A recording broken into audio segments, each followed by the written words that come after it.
ಅಪ್ಪ ಮತ್ತೆ ಅಜ್ಜಿ ಬಂದ್ರು. ಹೌದಾ?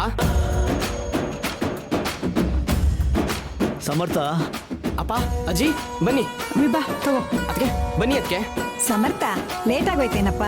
ಹಂಗೇನಿಲ್ಲ ಅಜ್ಜಿ, ನೋಡಿ ನಾವೆಲ್ಲ ರೆಡಿ ಮಾಡ್ಕೊಂಡಿದೀವಿ. ಅದಕ್ಕೆ ಅಣ್ಣ ಬರ್ಲಿಲ್ವಾ? ಸಮರ್ಥು, ನಿಮ್ಮ ಅಣ್ಣಂಗೆ ಅರ್ಜೆಂಟ್ ಮೀಟಿಂಗ್ ಇತ್ತು, ಅದಕ್ಕೆ ಅವ್ರು ಬರಲಿಲ್ಲ. ಸಮರ್ಥ, ನೀನು ಬೇಜಾರು ಮಾಡ್ಕೋಬೇಡ. ಪರವಾಗಿಲ್ಲ ಬಿಡಿ ಅದಕ್ಕೆ. ಯಾವತ್ತಾದ್ರೂ ಒಂದ್ ದಿವಸ ಕೋಪ ಕಮ್ಮಿ ಆಗತ್ತೆ, ಅವಾಗ ಅವನೇ ಬರ್ತಾನೆ.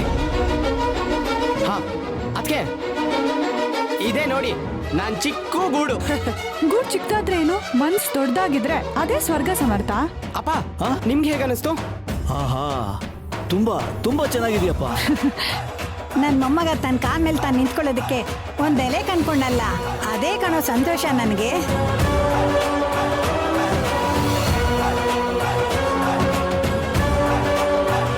ಅಂಗಡಿ ಸ್ವಲ್ಪ ಚಿಕ್ಕದೆ, ಆದ್ರೆ ಬಿಸ್ನೆಸ್ ಆದ್ಮೇಲೆ ಪಕ್ಕದಲ್ಲಿರೋ ಅಂಗಡಿನೂ ತಗೊಳ್ಳೋಣ ಅಂತ ಅನ್ಕೊಂಡಿದೀನಿ.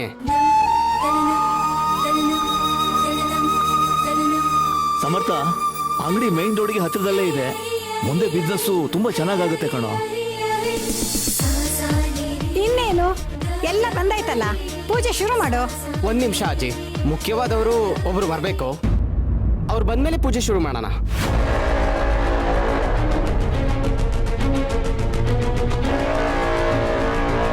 ಯಾರಪ್ಪ ಅದು?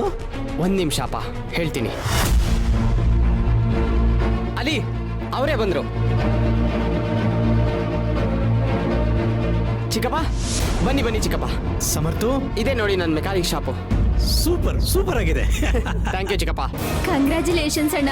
ಥ್ಯಾಂಕ್ ಯು ಮಂಜರಿ. ಬನ್ನಿ ಬನ್ನಿ ಬನ್ನಿ, ಪೂಜೆ ಶುರು ಮಾಡೋಣ. ಎಲ್ಲ ರೆಡಿನಾ? ಹ್ಞೂ ಅಣ್ಣ. ಅದಾಗ್ತಾ? ಹಾ. ಮಂದಾರನ್ ಮಾತ್ರ ಕರೆದ್ಬಿಟ್ಟು ಇವನ್ನೆಲ್ಲ ಕರೆದಿದ್ದಾರಲ್ಲ. ಈ ವಿಷಯ ಶ್ರೀಮಂತ ಗೊತ್ತಾದ್ರೆ ಏನೋ ಮಾಡೋದು.